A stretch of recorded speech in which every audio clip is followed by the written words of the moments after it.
Escribe al ángel de la iglesia en Filadelfia, esto dice el santo, el verdadero, el que tiene las llaves de David, el que abre y ninguno cierra, y cierra y ninguno abre.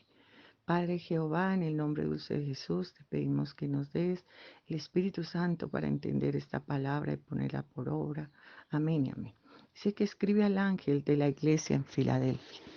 Esta iglesia, igual que las anteriores, es una iglesia que está consecutivamente una detrás de otra en el camino de una carretera romana y ahora equivale a lo que es Turquía.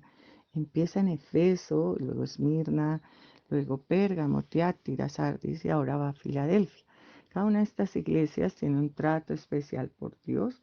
Dios quiere revelarle a cada una lo que Él está haciendo por ella, lo que Él espera de ella y lo que Dios promete para ella. Pero en esa revelación de Dios siempre recordamos que el Señor Jesús se va para el cielo y cuando vuelva será entre ese tiempo que se va y vuelva la perfección del tiempo. Y ese tiempo por eso usa 7 iglesias, 7 tiempos, la interpretación a través de la historia del encaje de cada una de estas iglesias en lo que le aconteció a la iglesia nos hace creer que está en la última iglesia, la penúltima iglesia y la última iglesia es la Odisea. O sea que identificando lo que vive la iglesia en este tiempo corresponde también a la Odisea, ya se ha correspondido a través de los tiempos. Y Efeso era la iglesia apostólica, o sea, comienzan a predicar el evangelio.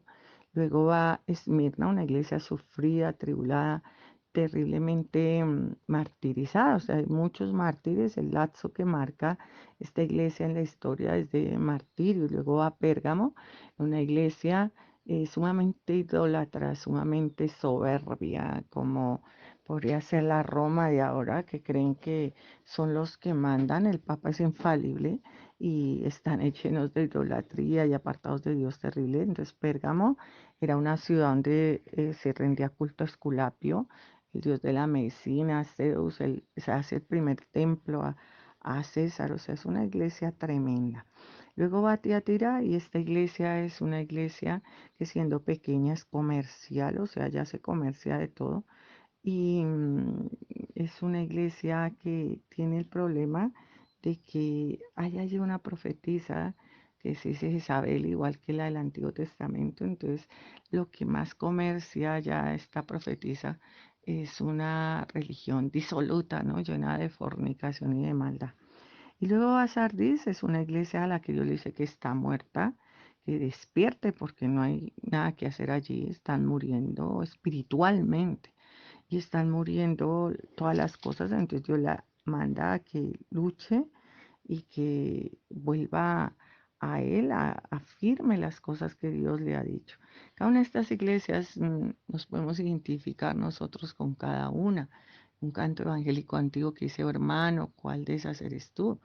El Padre al hacer la revelación del Apocalipsis al Señor Jesús y el Señor Jesús por medio de su ángel enviarla a cada una de las iglesias a todos los tiempos, nos llama a través de todas estas iglesias porque en alguna de ellas estamos nosotros identificados con nuestra vida como cristianos o con varias de ellas y que quizás sean las cosas buenas de cada una y no las malas, a que corramos al arrepentimiento porque Dios quiere nuestra salvación.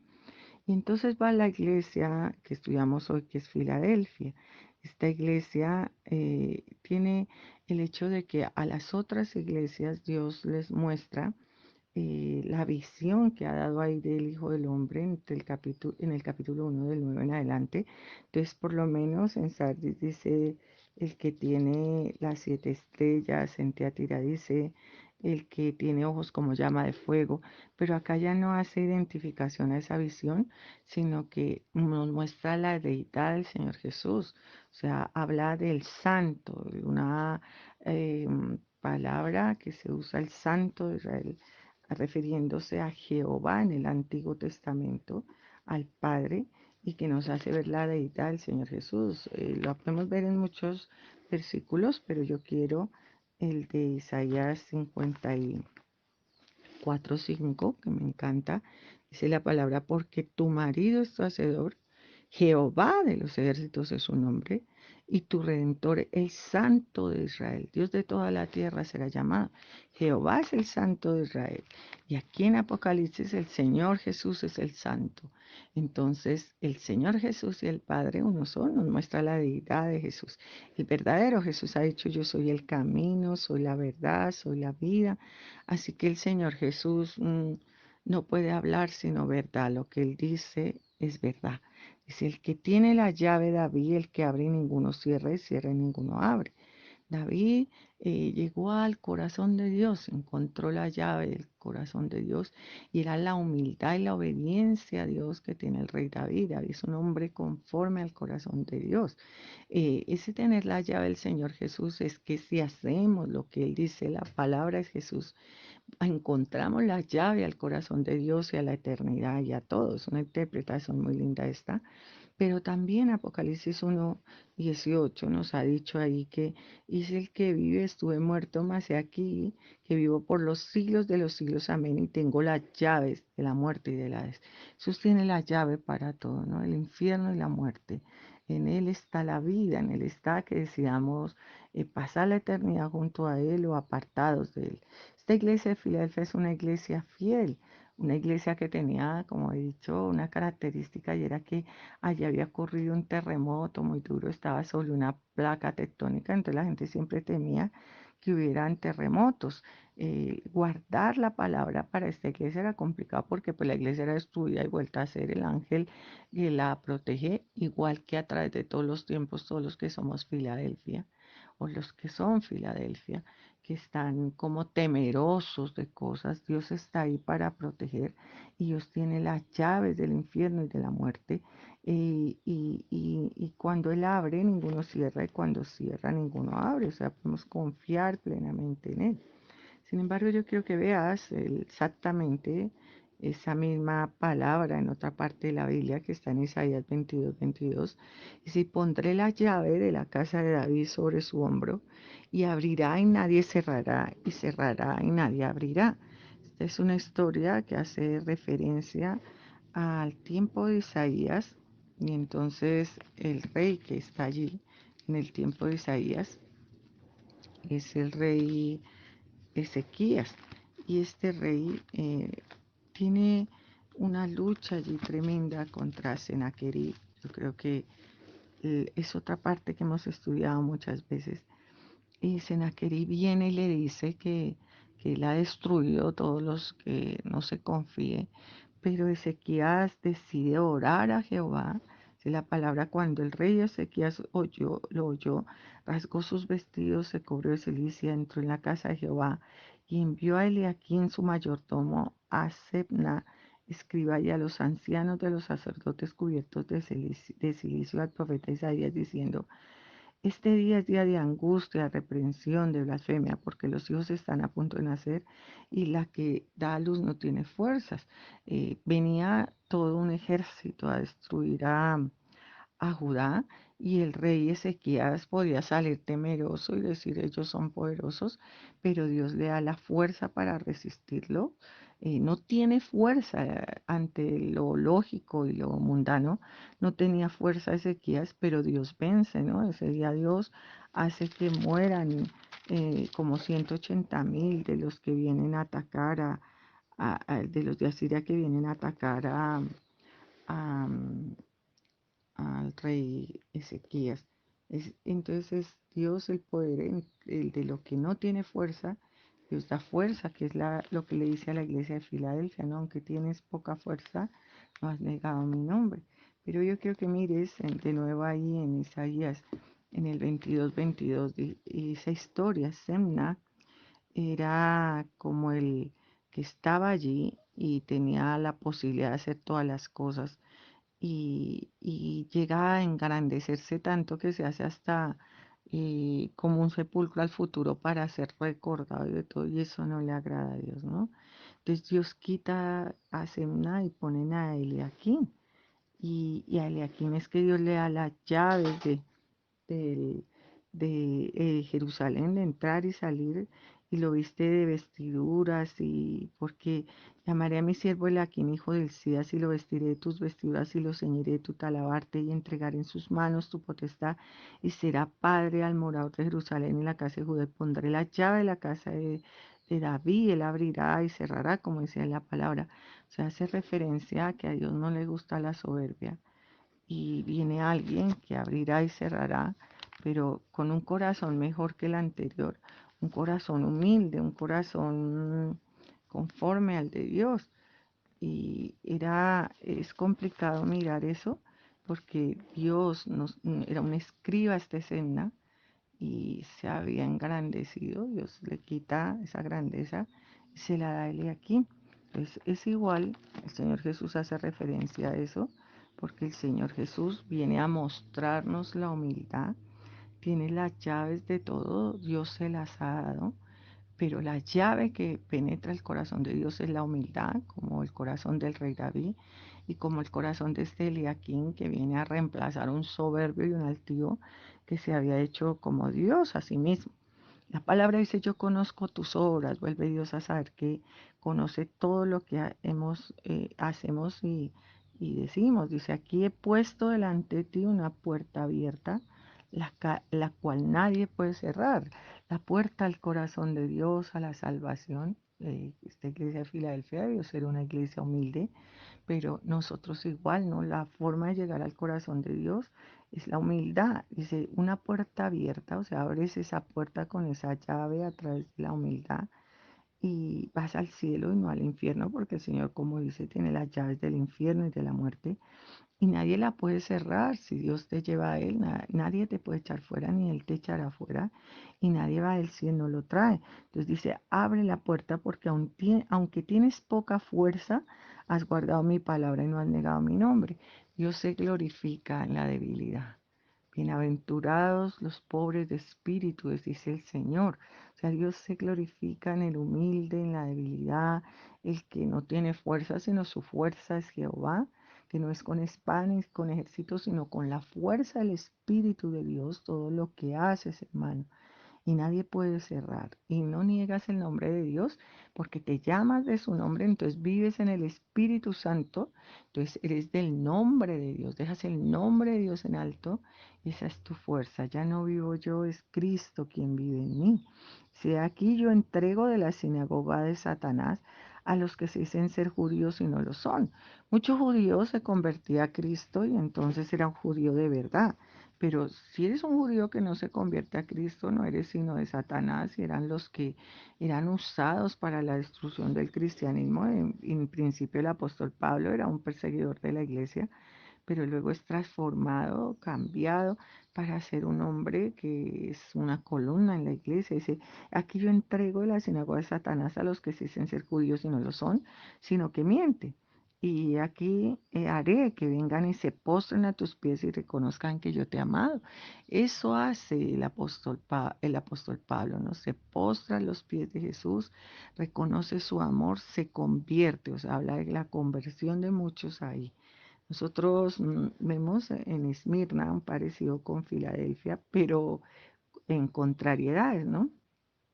Es un, dice el Apocalipsis 1:9: yo conozco tus obras y tu tribulación y tu pobreza y la blasfemia de los que se dicen ser judíos y no lo son, sino son una sinagoga de Satanás.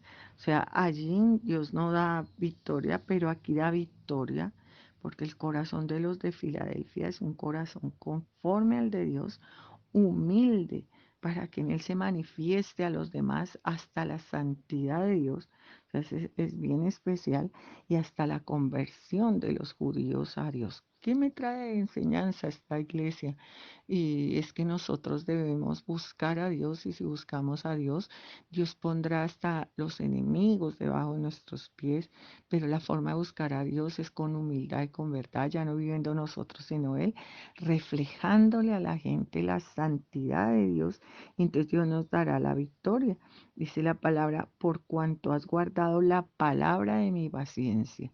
Recordamos que Dios nos ha estado hablando a través de Romanos de la tribulación, de pasar esa tribulación con paciencia y pasar la prueba, ¿no? De todo esto habla esto.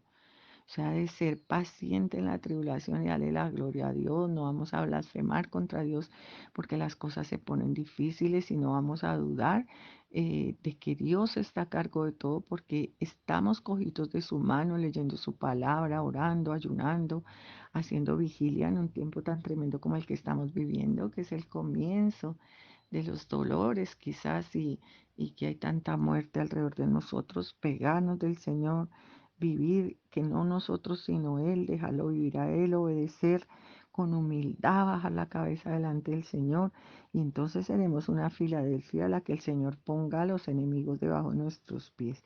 Dice la palabra, te guardaré de la hora de la prueba. Aún en la prueba, hermano, el Señor estará contigo y nos hará quizás no vivir la prueba, no tengamos que enfermar ni que pasar cosas, o si vimos la prueba estará ahí con nosotros, que ha de venir sobre el mundo entero. Estamos en una prueba sobre el mundo entero para probar a los que moran sobre la tierra, una prueba en la que sea que mueras o sea que vivas, y ya los que han muerto o han vivido acabaron alabando al Señor y se fueron con Él, o blasfemaron contra el Señor, se apartaron completamente y murieron sin Él.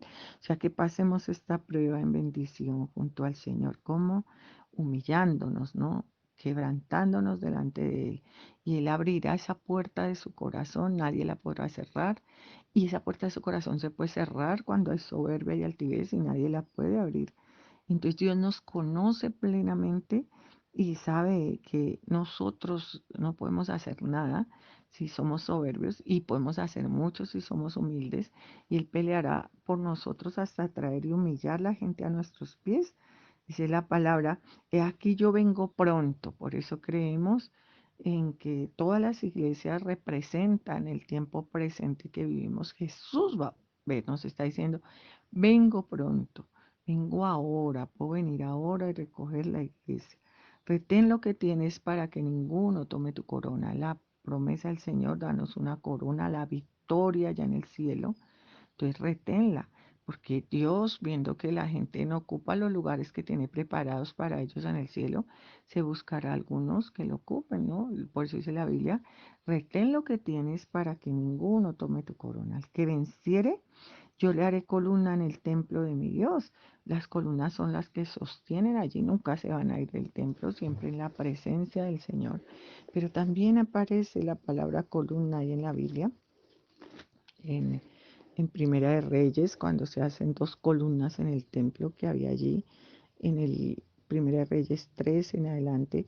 Pero estas columnas tenían un montón de adornos que es el que le hace el rey Salomón a esas columnas. Se hizo granadas alrededor, había trenzas a manera de red en las columnas. Hizo también capiteles de bronce para que fuesen puestos sobre la cabeza de las columnas. Tenían también los capiteles de las dos columnas 200 granadas de hileras alrededor, o sea, adornos, y estas columnas se erigió en el pórtico del templo, y cuando hubo alzado la columna del lado derecho, le puso por nombre Jaquín, y alzado la columna del lado izquierdo llamó su nombre Boaz, y puso en las cabezas de las columnas tallado en forma de lirios, y así se acabó la obra de las columnas. O sea, entrar a ese templo mostraba la hermosura de esas columnas, era para hermosear allá.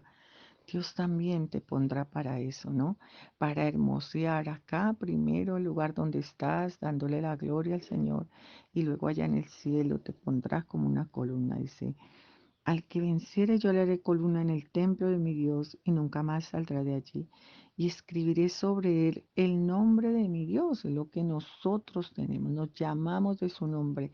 Desde aquí en esta tierra, Filadelfia llevaba el nombre de Dios en alto, tanto que a esta iglesia Dios le da la identificación del santo, de la santidad que mostraba esta iglesia, y el nombre de la ciudad de mi Dios, la Jerusalén de la que habla aquí mismo Apocalipsis 21 y 22. Tendrás ese nombre sobre ti, te llamarás de ese lugar, la nueva Jerusalén, la cual desciende del cielo de mi Dios, y mi nombre nuevo. O sea, conocerás al Señor de una forma tan personal que nadie sabe cómo lo llamas, primero en esta tierra y luego allá, porque tú tienes un nombre especial para el Señor. Tú lo llamas tu amado, lo llamas tu hacedor, lo llamas tu marido, lo llamas el santo de Israel, lo llamas lo único de tu vida, un nombre nuevo, un nombre que a veces lo vemos entre las personas en sus relaciones de amor, llamarse de formas que son solo de ellos por la relación que tienen y tú para con el Señor igual. Dice, el que tiene oídos, oiga lo que el Espíritu dice a las iglesias. Vuelve el Señor a amonestarnos a oír y a poner por obra su palabra. Jesús está a la puerta. Filadelfia es vengo pronto. Dice la palabra, retén lo que tienes, no pierdas ahora. No, aunque tienes poca fuerza, esa fuerza está basada en la humildad, buscar al Señor. El Señor conoce tus obras, incluso pondrá a que vengan y se postren a tus pies, te librará de la prueba. Si es que la tienes que vivir, pasará junto a ti. Con la prueba pasará Él estando junto a ti o te librará de que tengas que ser probado. Padre, te damos gracias por la palabra en el nombre de Jesús y por el poder del Espíritu Santo. Amén. Amén.